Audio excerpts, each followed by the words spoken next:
Hi, I'm Tina Willis, and under the name of Tina Burke, I was the first woman who ever appeared on the night show in Elko at the Elko Poetry Gathering back in the 80s. That's a long time ago. Now I'm kind of a used-to-be has-been, but I'm still writing poetry.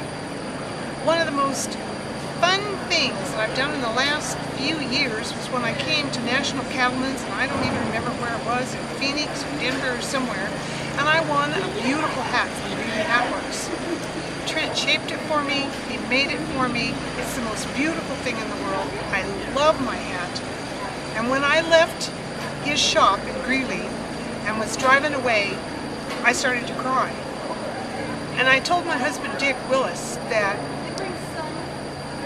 I realized that I was in my 50s now, and for the first time in my life I had a new hat, because most of the time ranch women don't get new hats. They wear the old hand-me-downs. And I wrote Trent a poem, and I'm going to read that for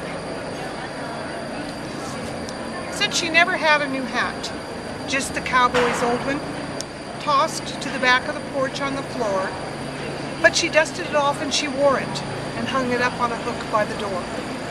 He would faithfully wear his stained hat daily, working cows, cutting Timothy hay, breaking green colts down in the round pen, another 18 or so hour day.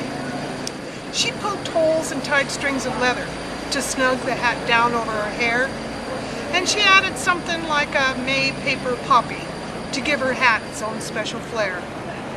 The sweat and toll on the hats in his lifetime spoke much louder than the cowboy did, of his devotion to his land and his family, and feelings kept by the brim so well hid.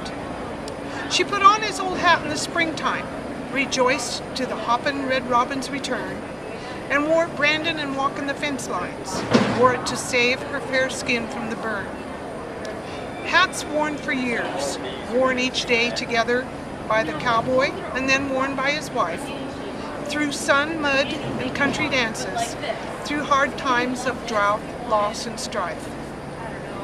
Until the day, there atop his coffin, they set his hat, dirt-stained and old, and she carried it home, loved and precious, our memories to have told.